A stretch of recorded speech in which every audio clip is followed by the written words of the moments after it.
गए महाराज। जय हो। जैसी करनी वैसी भरनी, ना माने तो करके देख। जन्नत भी है दोखत भी है, ना माने तो मर के देख। अरे कोई ना कोई ईश्वर यहाँ पर शासक है, इसलिए कभी उत्पन्न नहीं होना चाहिए। कभी भी भगवान ऐश्वर्य दे रहे तो अहंकार नहीं करना चाहिए। नारद जी ने सबको बुला करके और सबके कान में नारायण भगवान का मंत्र दे दिया और कहा, किस प्रपंच में पढ़ते हो, भगवान का नाम लो, भगवान का भजन करो। इस सृष्टि के अंदर न तुम्हारे पिताजी सुखी हुए, न तुम्हारे दादाजी सुखी हुए, न तुम्हारे परदादाजी सुखी हुए, कोई सुखी नहीं। अब महाराज उन्होंने खूब डट के महाराज नृत्य करके और भगवान के नाम का कीर्तन किया। श्रीमन नारायण नारायण नारायण, श्रीमन नारायण नारायण, श्रीमन नारायण नारायण नारायण, श्रीमन नारायण नारायण नारायण, श्रीमन नारायण नारायण नारायण, श्रीमन नारायण नारायण नारायण, श्रीमन नारायण नारायण नारायण,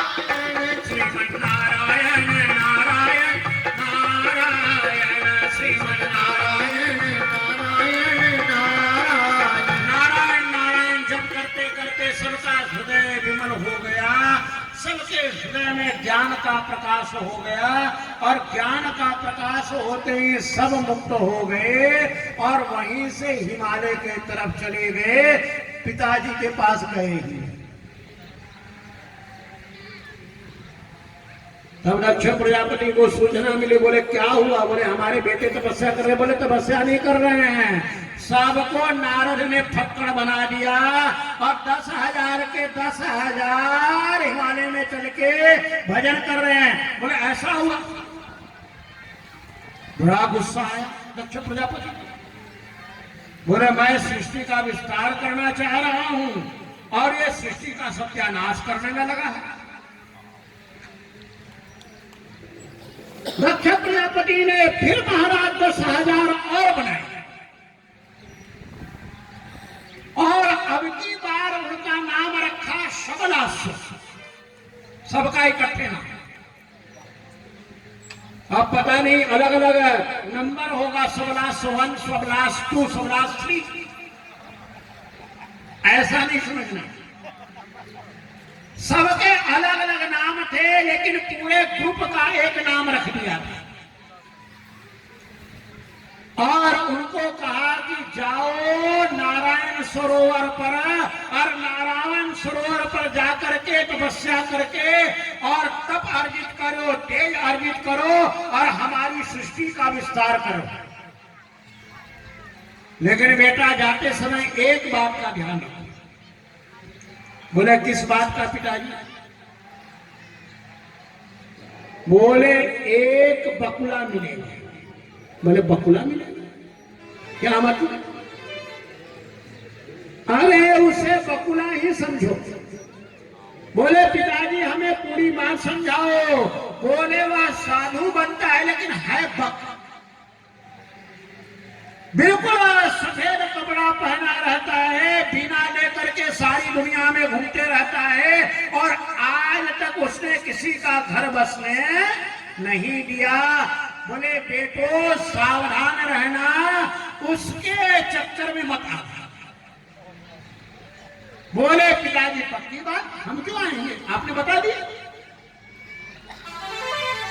और बेटा वहां जा रहे हो नारायण सरोवर पर तो तपस्या करके और सीधे घर आना।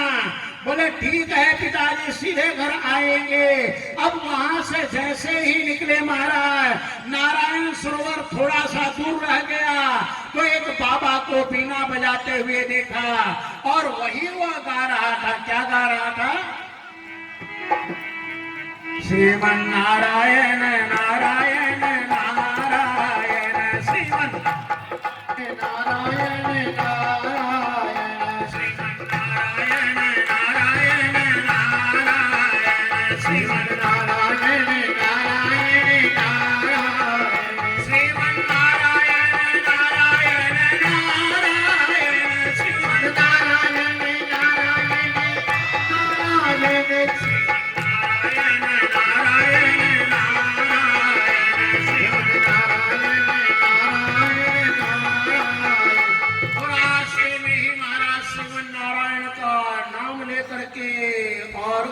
तानपुर के ऊपर दिव्य स्वर लगा करके नारद जी नृत्य कर रहे थे।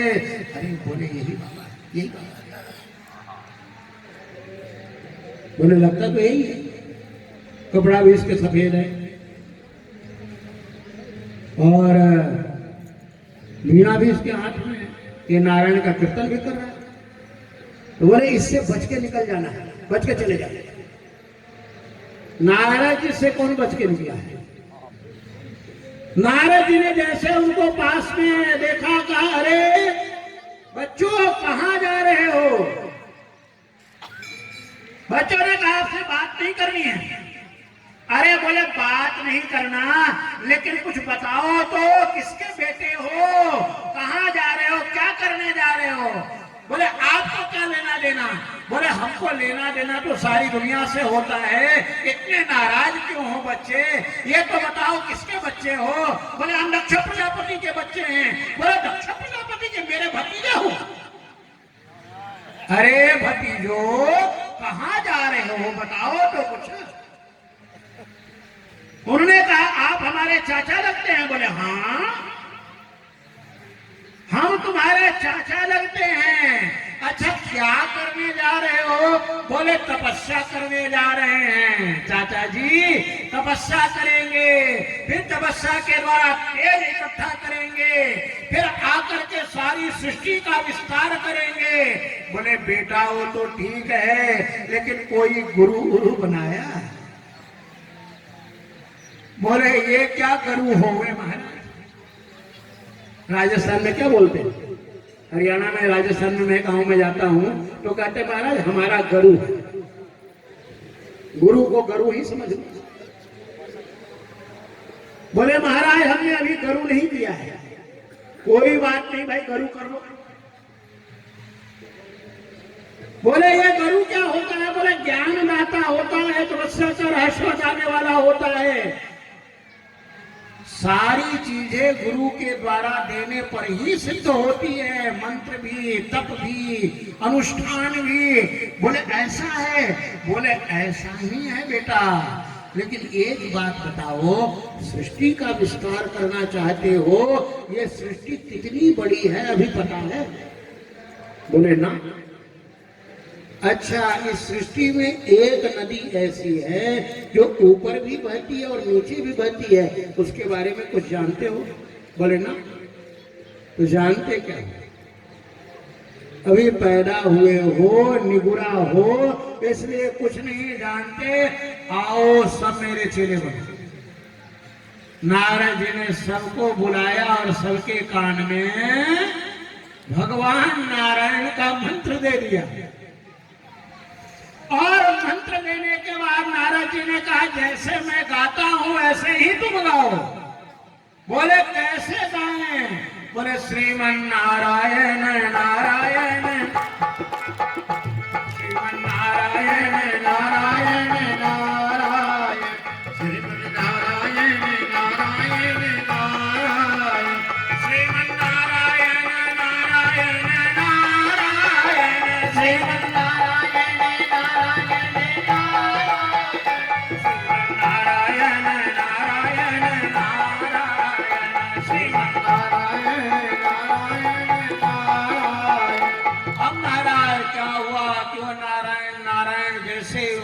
जब किया उनके अंतःकरण का मैल समाप्त हो गया।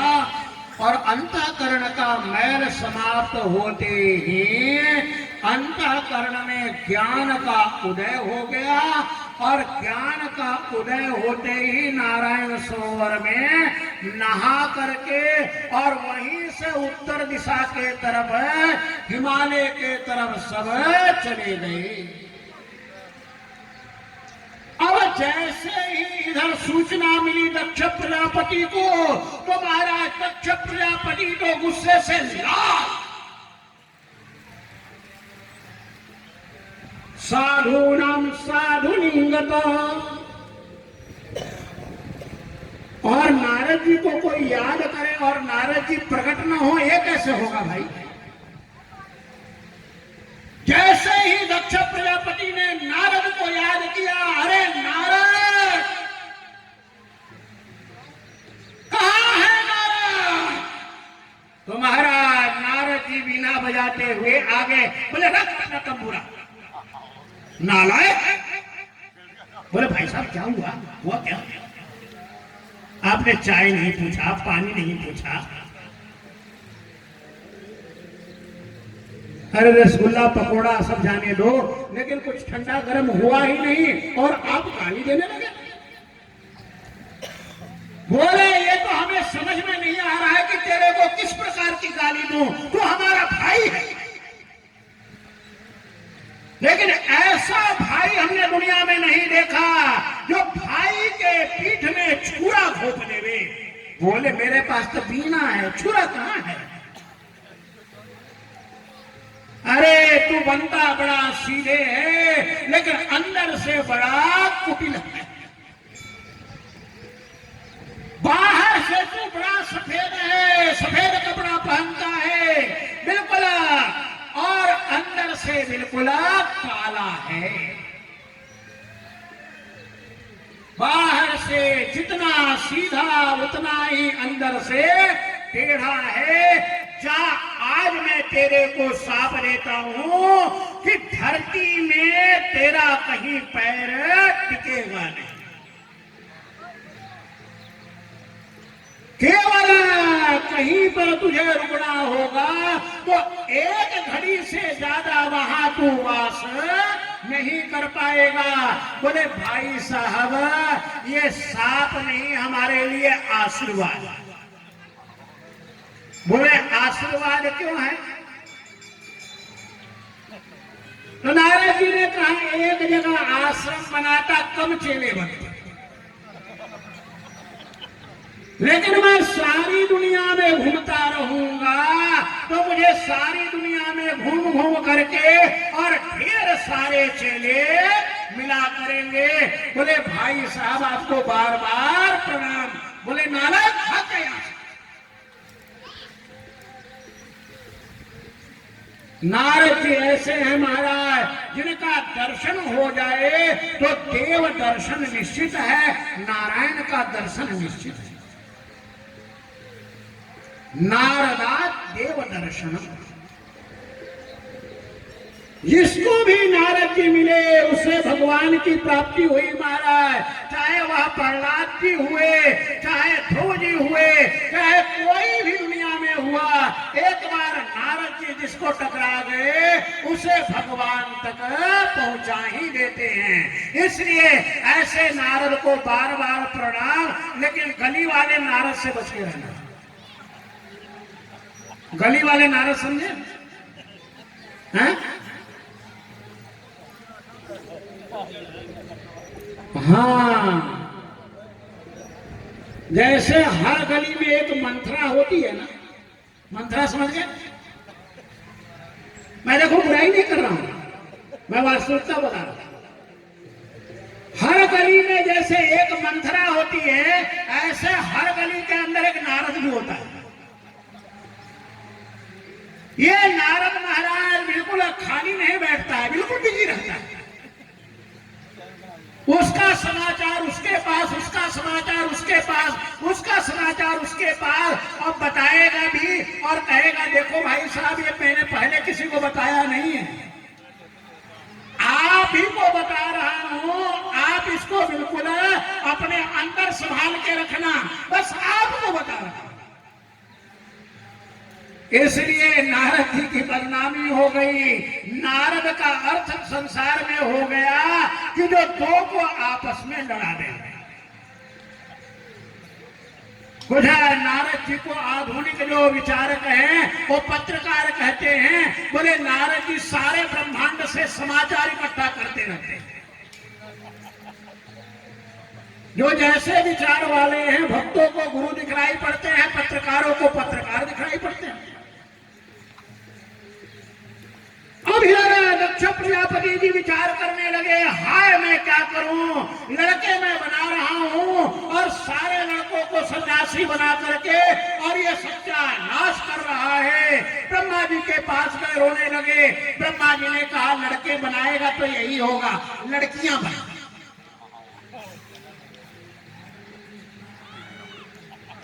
दक्ष प्रजापति ने कहा मुझे ये ध्यान ही नहीं आया।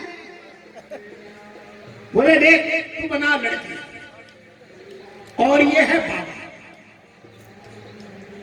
यदि ये लड़कियां लेकर के जाएगा तो संसारी लोग अपने आप डंडा लेके पीछे पड़ जाएंगे। अरे बाबा हो करके और लड़की कैसे पास में रखा। अब आजकल तो महाराज कुछ बोलना मत।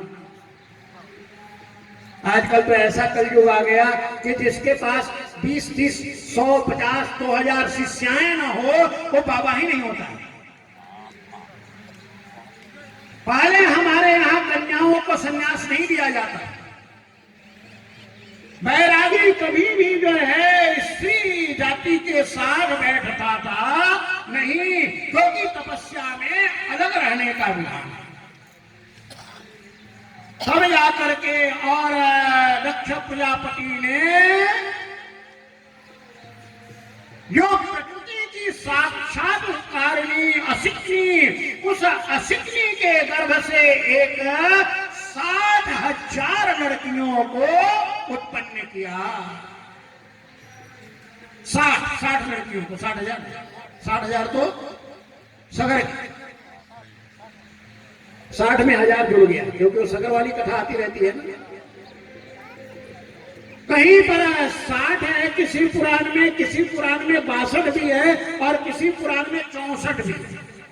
ये भ्रम नहीं करना, ये भ्रम इसलिए नहीं करना कि अलग अलग कल्प में अलग अलग ढंग से कथा चलती रहती है, अलग अलग ढंग से उत्पत्ति होती है। और अब महाराज दक्ष प्रजापति ने इनका ब्याह किया।